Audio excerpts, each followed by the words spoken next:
opportunity to show in the armed forces people who serve, who have signed up to sacrifice for our state and our community, that there is someone looking out for them. And if we can pass this law this bill into law for the armed forces, then we're setting the path and leading the way to make sure that investigations in the police force and in corrections have an advocate for these victims. It does not matter if they are a prisoner or a soldier. Victims of sexual assault and harassment deserve justice. The next thing that I want to talk about is cannabis. As always, my huge platform for bringing tax revenue into Vermont is taxing cannabis and creating a cannabis culture. We live in a community where recently we've lost several young Vermonters who have chosen to stay in this area.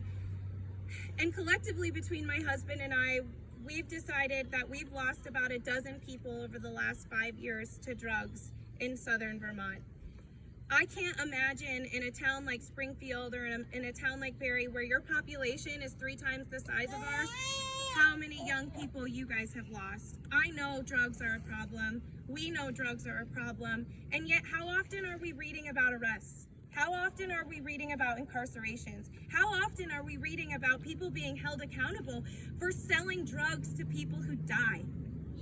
I firsthand have experience knowing someone who sold drugs to a boy in Manchester, and that boy died. And when I say boy, it's because he was 24 years old, and that's just a boy in our world. He died. You know who held him accountable? New Hampshire. New Hampshire tracked this man down and was able to build a case against a Vermont resident and put him into jail. Vermont did nothing about it.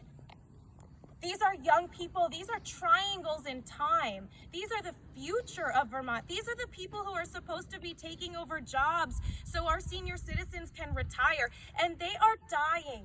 These are families who are losing their babies and their children, and we're sort of just standing aside and letting it happen, and this is unacceptable. When I speak to the state troopers about legalizing sale and taxation of cannabis, a big concern is, well, the DEA is going to come in. I welcome the DEA in Vermont because right now, law enforcement isn't doing enough to prevent our young people from dying. And if we cannot hold those who are distributing and selling drugs accountable for the deaths of our community members, then we need a bigger force to come in here and help. And this trickles through every single branch of whether it's police, whether it's corrections, whether it's armed forces. We have an opportunity to bring some of the most elite armed civil servants in the nation into our state and help us become a healthier state.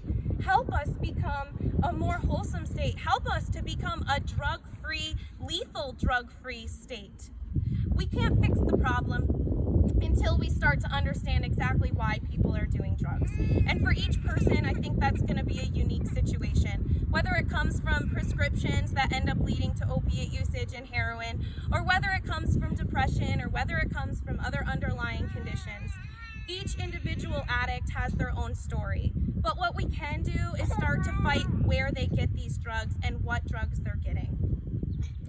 Often in America, the pharmaceutical industry is bashed for not fixing problems, not fixing ailments. So we still don't have a cure for cancer, but we have 9, 10, 11 treatments to subsequent the effects of cancer.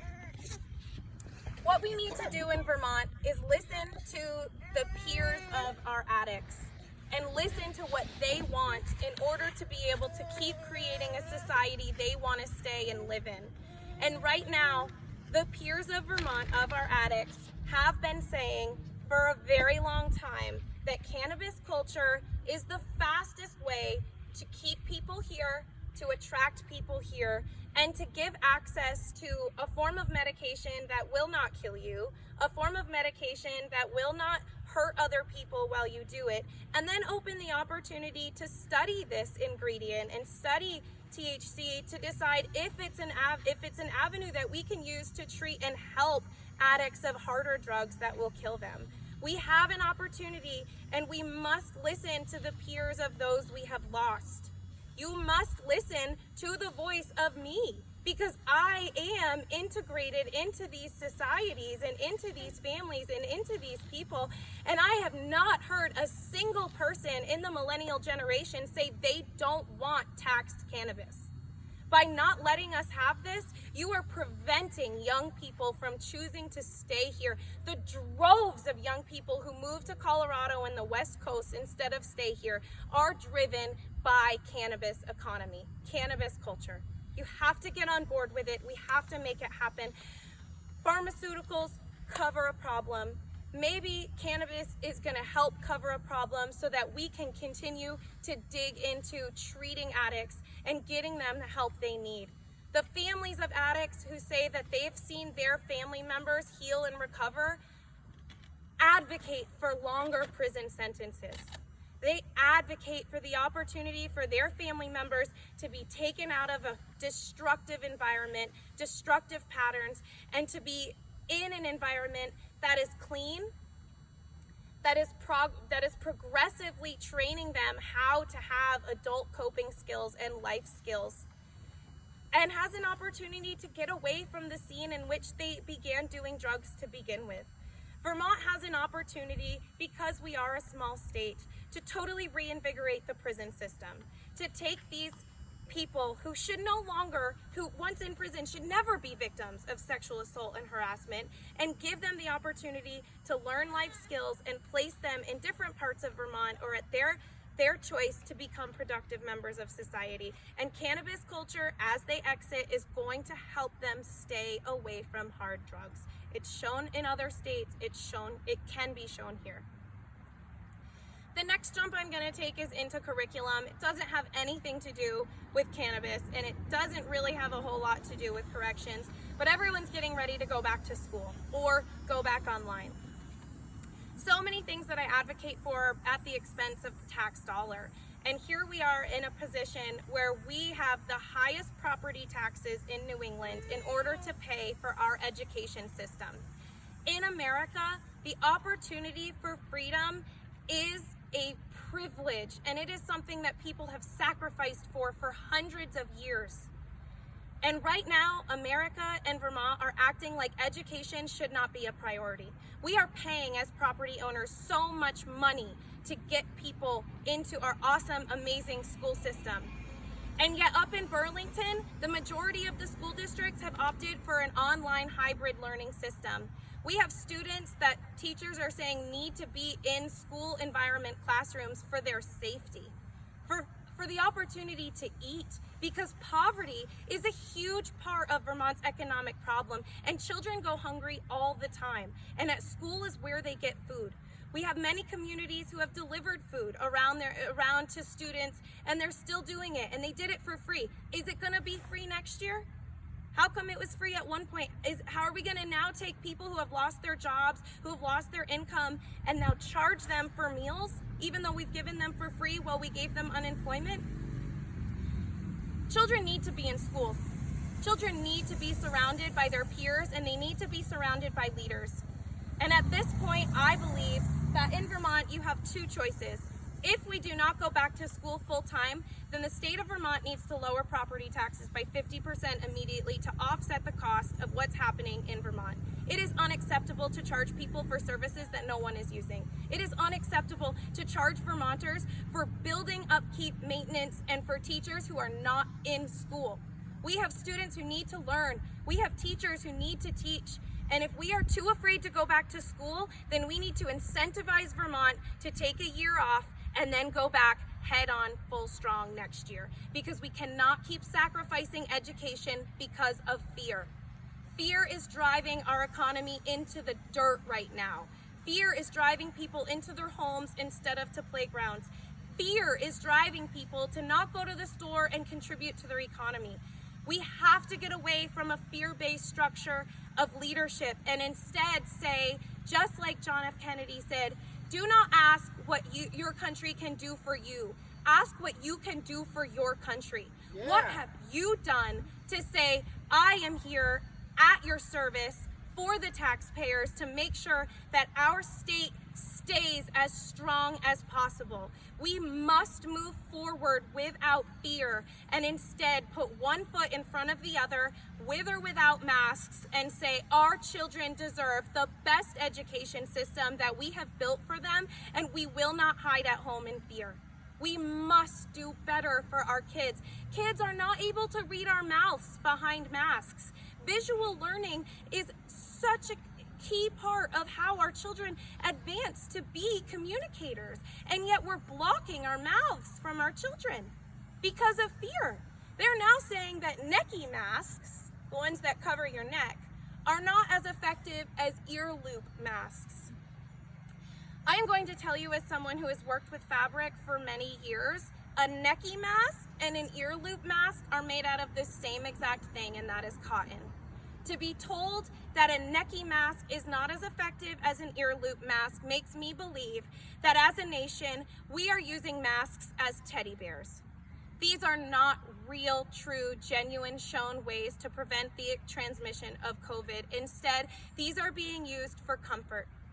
If we all walked around with the proper mask and had the proper opportunity to cover our mouths the way that medical professionals do, then maybe we could indicate the need for a mask mandate. But at this point, in the town of Manchester, we had a private facility indicate we had 55 positive tests last month. The state came in and countered with different tests and said of those, only 3 to 4 were positives. And then Governor Scott increased restrictions around Vermont. I cannot be on board with government who takes science and fact and then adds regulation, because what masks show me, in my experience, is oppression. Masks show women around the world that their voice and their lips and their tone are not deserved to be heard. I have spent time in countries where women are required to be covered from head to toe. I have spent time around women who have asked me what it feels like to not have clothing restrictions. I have high school teenagers asking me, well, how come they can make me wear a mask, but I can't wear a tank top? What are we showing our children when we use clothing to suppress our voices? We must use science and we must be diligent, but we cannot use this as an opportunity to lose our freedoms as Americans. When we start allowing government to tell us what to wear, when to wear it, and why, and we do not ask questions to the science, to the studies, or to the actual transmission, we are going backwards in advancement for gender equality and for human rights. We are not going forward. We must work together. We must come together. And I am going to tell you, a vote for me in November removes the mask mandate. I'm not going to be unspoken about it anymore. I wear my mask in public spaces, but most of the time now, we avoid people by 6 feet because it's hard to breathe. Because I don't believe the science that a cotton mask doesn't stop the transmission of COVID. Hand sanitizer does after you touch things. That's the fastest way. Social distancing is epically successful in preventing this COVID-19 transmission, and that has been what has lowered our numbers more than anything in Vermont. Ask the questions that are hard to ask, Vermont. Ask the questions that bring resistance. Ask the questions that is the voice of victims. Elect the governor who challenges the status quo. That's right. Elect the governor who challenges the two-party system that has led our nation into almost civil war. And then we can come together and move forward through coronavirus without fear, and instead with optimism and with hope, with inspiration, and for a future for the next century of Vermont to be progressive, to be prosperous, and to be pure. Thank you. Woo!